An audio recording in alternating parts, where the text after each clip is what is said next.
Hey, what's going on, everybody? This is Aaron. Welcome back to the channel.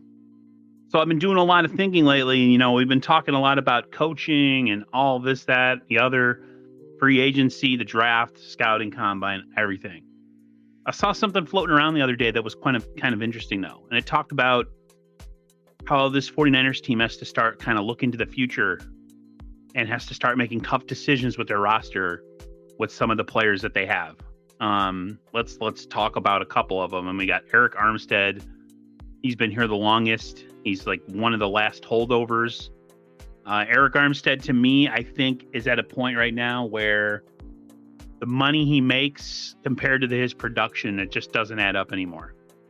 Yes, he's one of like the mainstays and one of the great holdovers that has become part of this team that is competitive all the time and is, in deep playoff runs every single year. But I mean, we got to look at the facts. We got to look at the numbers. And I totally could see the 49ers moving on from him at some point. It's the question, will they?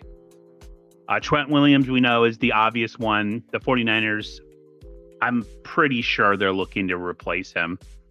Even though he says he wants to stay for the next couple of years, or at least this coming season, you do need to look to the future with that. And I think that they are. I don't think the 49ers are just going to ignore that. Kyle Juszczyk, do we really need to spend that much on a fullback? I say no. I know that the Niners, if they were smart and if they were as skilled as they think they are in building rosters, that they could find a different way to utilize different players to take over and, fill in for the lack of a guy, say like Kyle Juszczyk, if they decide to move on from him. To me, George Kittle is a big one. I was one of the biggest George Kittle guys. I'm not so much anymore. As much as he, had maybe, I guess you could say, a renaissance season, I just think his decline is pretty obvious.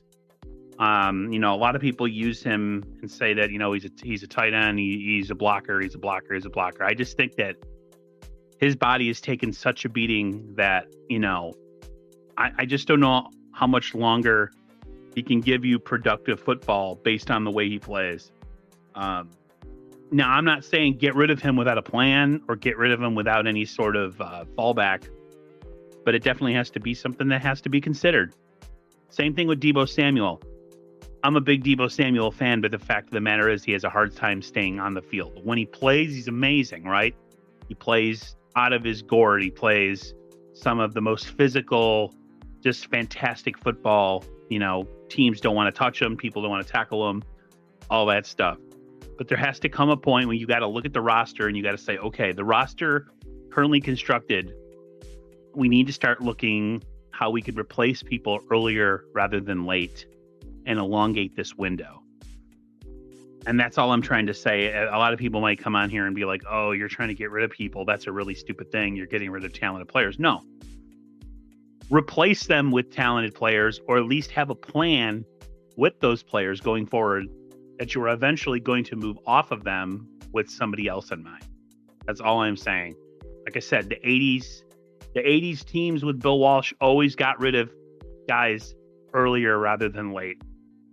And allowed them to not miss a beat when it came to production. You know what I mean? Getting rid of a guy, say, like Dwight Clark, and having a guy like Jerry Rice right behind him. That's all I'm trying to say. Everybody, have a great rest of your Friday. I know this is kind of a random video, but it's something I've been thinking about, at least during the Super Bowl, that maybe the team that we have is not good enough as currently constructed. And maybe there's things they can do to, figure out a way to make this team get over the top. And maybe that is moving on from certain players.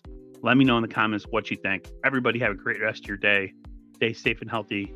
I'll talk to you guys later.